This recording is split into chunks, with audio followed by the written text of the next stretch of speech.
성도 여러분 안녕하십니까? 2021년 9월 9일 목요 새벽 말씀 함께 나누겠습니다. 오늘 함께 나눌 하나님 말씀은 사사기 16장 15절에서 22절까지의 말씀입니다. 본문에서는 삼손이 들릴라에게 자신의 힘의 비밀을 말한 후 블레셋 사람들에게 체포되어 수치를 당하게 되는 장면이 기록되어 있습니다. 본문을 통해 성도는 기도해야 한다는 것과 하나님이 우리 힘의 능력이 되심에 대해서 함께 묵상하겠습니다. 첫째 묵상할 내용은 성도는 하나님께 기도해야 한다는 것입니다. 블레셋 방백들에게 큰 돈을 받기로 한 들릴라는 삼손의 힘의 비밀을 알아내기 위해 집요하게 묻기 시작했습니다. 그래서 본문 16절에 보시면 날마다 그 말로 그를 재촉하여 조름해 삼손의 마음이 번민하여 죽을 지경이라고 하였습니다. 들릴라는 삼손의 마음이 죽을 지경이 될 정도로 졸라되었습니다. 좋은 말도 계속 들으면 듣기 싫은데 날마다 재촉하니 삼손의 마음이 번민하여 죽을 지경이었습니다. 아무리 사랑에 눈이 멀어도 그렇지 이렇게 상대방의 마음을 죽을 지경까지 만드는 들릴라를 삼손은 왜 알아보지 못하고 벗어나지 못했을까요? 이것이 바로 정욕을 따라 죄 가운데 살아가는 자의 모습입니다. 마귀는 우리가 정욕을 따라 죄를 지으며 살면 그 안에서 큰 행복과 만족을 누릴 것처럼 유혹합니다. 하와도 사단의 유혹을 받아 선악과를 따먹으려 할 때 그 실체를 알아보지 못하고 그게 먹음직스럽고 보암직스럽고 지혜롭게 할 만큼 탐스러워 보였다고 했습니다. 그러다가 결국 죄로 인해서 그들은 수치감을 느끼며 하나님을 피하며 두려움 속에 사는 자가 되었습니다.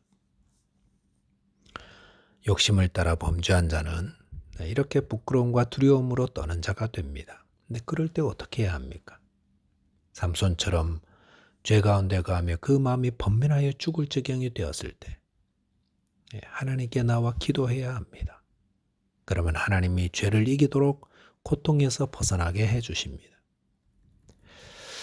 제가 청년부를 지도할 때 결혼을 앞둔 어떤 자매님이 찾아왔는데 여러 가지로 갈등하고 부딪힘이 많아서 정말 오늘 본문의 삼손처럼 온통 근심으로 번민하며 죽을 지경이 되었다고 했습니다.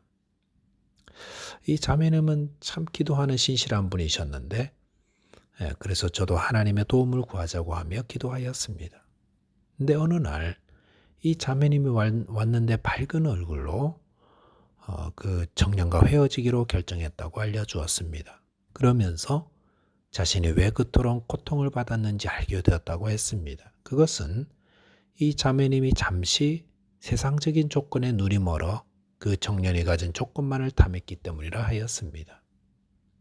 세상 조건 바라보면 사람 만나니까 하나님 주시는 평안과 기쁨 누리지 못하고 그 마음은 근심하며 번민되어 죽을 지경이 되었던 것이었습니다.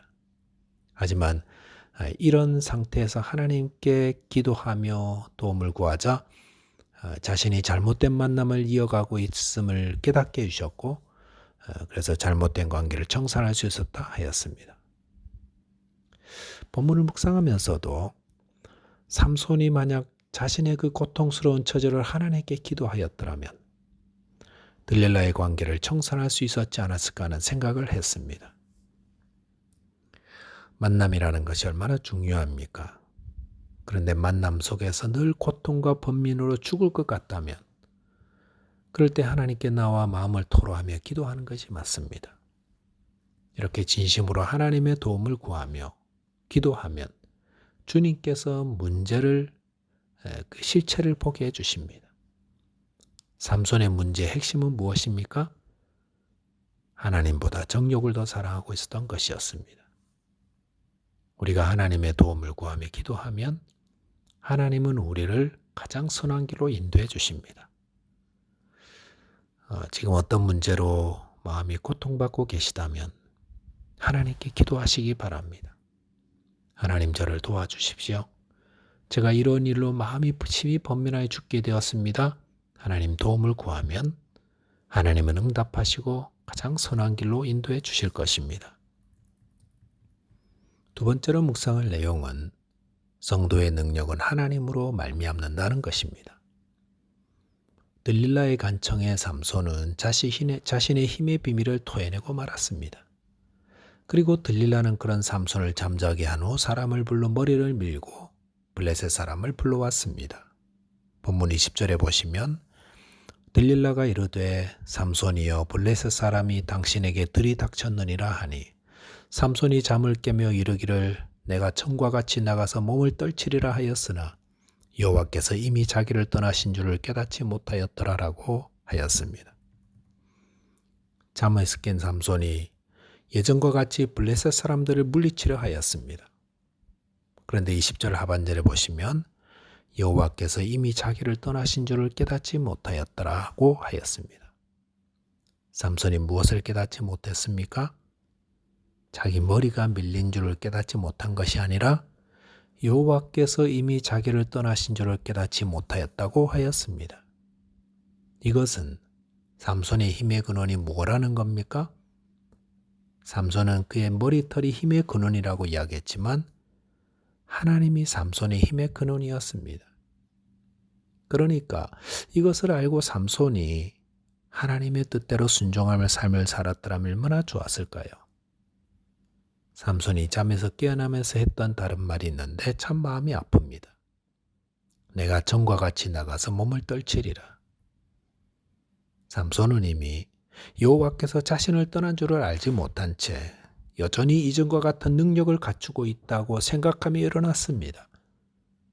그런데 블레셋 사람 앞에서 몸이 이전과 같지 않다는 것을 알고 또 한 번도 경험해보지 못한 무기력함으로 인해서 그는 얼마나 당황했을까요? 이런 삼손의 모습을 통해 우리는 큰 경고를 받습니다. 성도와 교회가 힘의 근원이 어디에 있는지를 생각하지 못하면 삼손과 같은 꼴을 당할 수 있다는 겁니다. 성도와 교회의 능력이 어디에 있습니까?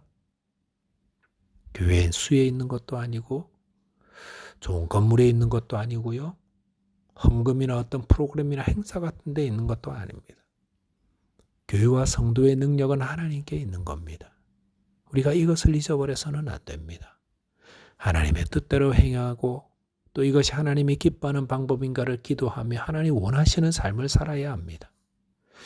그런데 만약 우리가 하나님은 뒷전이고 자기 방법, 자기 생각대로 살면서 과거의 능력이 재현될 거라 생각한다면 크게 오해하는 것입니다. 과거의 한국교회는 기도와 말씀으로 또 온전한 순종으로 성령이 충만하였고 그래서 곳곳에 복음의 능력들이 나타났었습니다. 그런데 하나님의 복을 받은 이후 교회와 성도들이 더 이상 기도와 말씀 순종 대신에 여러 가지 행사, 문구, 구호 이런 것들에 더 치중하면서 교회와 성도들은 삼손처럼 깊은 잠을 자게 되었습니다. 잠자는 교회와 성도들이 관심을 가지는 것은 하나님보다는 다른 것들, 즉 세상적인 것들에 더 많은 관심을 가집니다. 정말로 하나님의 능력이 나타나는 교회와 성도가 되려면 거기에 하나님이 계셔야 합니다. 하나님을 향한 신령과 진정으로 드리는 바른 예배가 있고 성경 말씀을 읽고 들을 때에도 이것이 하나님이 친히 하시는 말씀인 줄 알고 열린 마음으로 받아들이고 또 기도를 통해서 간절히 간구하며 또 하나님의 말씀에 온전히 순종하는 그런 곳에 하나님이 임하시고 그런 곳에 능력이 나타납니다. 성도와 교회의 능력은 다른 곳에 있지 않고 거기에 하나님이 계시는가 여기에 있습니다. 그래서 날마다 성령의 도움을 구하며 하나님과 동의하는 삶을 산다면 거기에 하나님의 능력이 나타나게 될 것입니다. 말씀을 정리하겠습니다. 성도는 하나님께 기도해야 합니다. 어떤 어려움도 하나님께 기도하면 하나님이 선하게 인도해 주십니다. 또한 성도와 교회의 힘은 하나님께 있음을 알고 하나님의 뜻대로 살아가야 할 것입니다. 기도하겠습니다. 하나님 아버지, 저희가 그릇된 길을 가며 심히 고통받을 때 주님께 기도하게 하시고 주의 도움으로 죄를 이기고 승리하게 하여 주옵소서. 주님이 저희 힘의 근원이시오니 또한 오직 주의 뜻대로만 살아가는 자 되게 하여 주옵소서. 우리 주 예수 그리스도 이름으로 기도하옵나이다. 아멘. 네, 오늘도 하나님께 기도하며 성령의 도움으로 승리하게 되시기 바랍니다. 감사합니다.